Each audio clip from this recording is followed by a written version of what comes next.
सुरू होऊन 2 महिने उलटलेत, पण आपला जो स्थानिक गावामध्ये असन, तालुक्यामध्ये असन, आपल्या पूर्ण राज्यातच कुठं पाऊस एवढ्या मोठ्या प्रमाणात होताना दिसेना.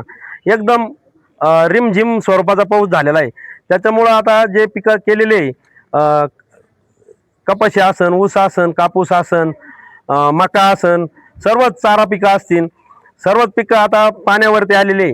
आणि आमचे जे मुरमाड भागातली जी जमीन आहे तिथलं पाणी पण एकदम पाणी पातळी खोल गेलेली आहे. त्याच्यामुळं तिथले बोरवेल असतील, विहिरी असतील, हे आता पूर्ण त्याच्यातलं पाणी आटल्यातच जमा आहे. त्याच्यामुळं आमच्या पिकाला पाणी मिळालं पाहिजे म्हणून डावा आणि उजवा कॅनल सुटला पाहिजे. वांबुरी चारी पण सुटली पाहिजे. आपल्या मुळा धरणामध्ये वरून येणारी आवक पण चांगली आहे. 5,000 क्युसेकनी आपल्या मुळा धरणामध्ये आता सध्या पाणी येत आहे.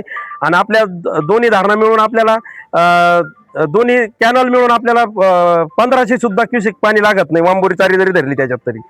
तर हे पाणी आता गरज आहे शेतकऱ्यांना. नाही तर हातातोंडाशी आलेला घास निघून जायला बसला, नंतर रोटेशन सोडून काय उपयोग नाही. आणि धरण पण आता भरायच्या उंबरठ्यावर आहे. आजचा जर आकडा आपण बघितला तर 23,500 काहीतरी, आणि 5,000नी आवक चालू आहे. त्याच्यामुळे आता पाणी सोडलं पाहिजे. आणि समस्त शेतकऱ्यांमधून ही मागणी होती. आम्ही पण आज निवेदन दिलंय तहसीलदार साहेबांना. तहसीलदार साहेबांनी बी पाटबंधारे खाता असेल, आपले जिल्ह्याचे पालकमंत्री असतील, आपले आमदार साहेब असतील, यांच्या सगळ्यांच्या कानावर घालून लवकरात लवकर 2 दिवसाच्या आत हे रोटेशन सोडलं गेलं पाहिजे.